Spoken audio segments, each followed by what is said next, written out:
I-mute ang button. Ayan, so isang mapagpalang umaga po sa ating lahat. Nandito po tayo ngayon sa programang Si Kristo ang Laging Una. Tayo po ay manalangin. Dakilang Diyos, salamat po sa umagang ito. Salamat sa biyaya, sa katapatan, sa kabanalan. In Jesus' name I pray, Amen. Daniel chapter 12 verse 3. Alas 6 na. Alas 6 na. Daniel 12:3. At attack the volume NG and got help the Kandagawa. NG Pag mo akong sa signal mo. 3, mas malakas pa sa Yolanda. Abisto lilam. Connection. Daniel 12:3. Dito lalabas ang mga comment. And got help the Kandagawa. NG Kadatohanan. Adnakjaturo. Samgataw na mami nang. Matchawade magnaning na. Parang vigilant sa lanjit. Magpakalanman. So, tayo ay hinahalin tulad sa mga bituin, no? Na magniningning kapag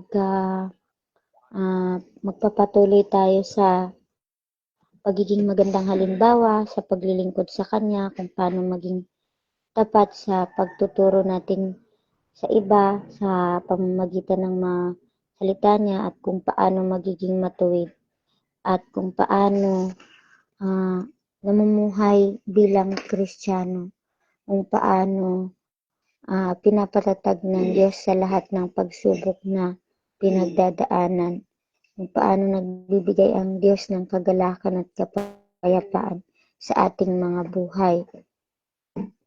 Yan. Praise the Lord. Baka may idadagdag si Brother Daryl. And may kaya dapat talaga sumpalataya tayo sa Panginoon para maging tulad tayo ng isa na giningning na bituin. Kasi 'di ba, ang isang tunay na mananampalataya ay parang yun nga, kalintulad ng bituin. Kasi kung susunod tayo sa kanyang mga utos, ay magiging magandang halimbawa tayo sa iba. 'Di ba? Yun yung ating magiging good example tayo sa pamilya natin, sa mga kaibigan natin, sa lahat ng tao na nakapaligid sa iyo. Kasi mga kapatid, baka hindi mo alam, maraming nakatingin sa iyo. Tinitingnan nila kung paano ka mabuhay. Kasi doon kanila titingnan. Gagawin ka nilang magandang halimbawa. Di ba kapatid? Yan kasi napakahalaga na ang pamumuhay mo bilang isang mananampalataya, para kung halimbawa meron man sa paligid mo na may nasisiraan ng loob, may nadi-discourage, nakikita nila sa pamamagitan mo kung paano ka lumalaban bilang isang tunay na lingkod ng ating Panginoon, kung paano mo siya ipinapamuhay bilang ikaw ay isang tunay na mananampalataya. Ikaw kapatid na Mary Jane, paano mo ba pinapamuhay yan bilang isa? Kasi tulad nga sabi ko kanina, maraming nakatingin sa atin. Yung sa pamamagitan ng pagsunod sa kanyang mga utos, sa pananalangin, at yung ipamuhay ang kanyang salita araw-araw, yung makinig ng mga Christian music, imbes na makinig ka ng love song at mga horror na films. Yes. Makinig ka ng mga salita ng Diyos, yung mga testimony ng kapwa mo Kristiyano. Yan ang makakatulong sa iyo para maging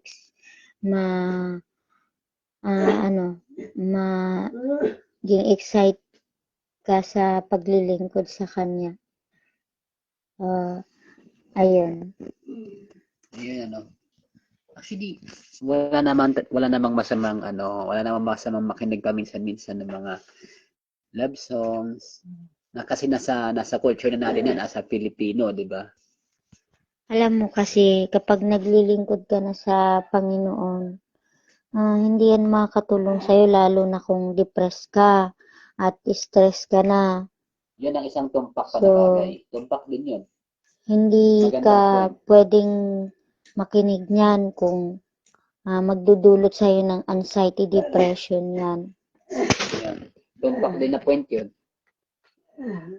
Tumpak din na point. Yan, Yeah. kapatid, si nanay. Mm.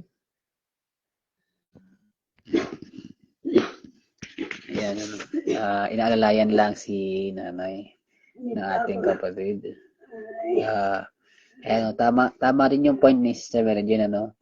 Sa mga nadidepressed, sa mga anxiety, may mga anxiety disorder, ay mas maganda na mag-meditate ka ng mga Christian songs kasi marirelax yung utak mo. At makakabangon ka sa mga discouragement na nararanasan mo. Tingnan mo ating Panginoong Jesus, di ba? Wala siyang reklamo nga eh. Kahit sa kabila ng mga discouragement hanggang sa naganap yung kanyang pagsasakripisyo. So, tularan natin yung tunay na mananampalataya na tulad ng isang star. Di ba? Star as in star na talaga na naglilingkod ka sa Panginoon. Champion ka nga sa paglilingkod sa Panginoon. Dapat nga maging champion ka pa. Hindi lang basta champion pa. Kasi napakalagang may Diyos ko sa buhay, kapatid. Kasi kung wala kang Diyos sa buhay, kapag umarap ka sa trials, tulad ngayon, yung ilan sa atin binagyo. Diba? Kung wala kang Diyos sa buhay, talagang hindi mo matatamo yung kaligtasan na inaalok niya sa kanyang kaharian. Wala kang Diyos sa buhay. So tayo manalangin. Lord, salamat po sa umagang ito. Salamat at naging ligtas kami sa kabila ng nagdaang bagyo, Panginoon, sa amin dito sa lugar namin. Nagpapasalamat po kami na nakaraos kami. At sa buong magapong ito, Panginoon, bagong araw na harapin namin. Patnubayan niyo kami. At sa mga kapatid namin na nadaanan ng bagyo, Panginoon, ikaw na po ang bahala mag-heal sa kanila. Makabangon nawa sila sa pinagdadaanan na crisis ngayon ng bansa dahil sa bagyo. And lahat ng mga naapektuhan, mabigyan sana ng tulong ng aming pamahalaan. At gamitin niyo po yung mga mananampalataya na naglilingkod sa pamahalaan. Alam ko, Panginoon, marami dyan sa government na tunay na mananampalataya sa iyo na handang gawin ang tama para sa kanilang kapwa, para sa ikabubuti ng aming bayan. At lahat po ng mga may karamdaman, Panginoon, ay iyong pagalingin. At ito lamang po ang aming samot na langit sa pangalan ni Jesus. Amen and amen. Tandaan, Si Kristo ang laging una. kapag inuna si Kristo, Tayo ay lalago. God bless. God bless and happy Friday, everyone. Good morning. Keep safe. Lalabas dito. Leave. Mga kaibig. Naka-off ang I mute ang button.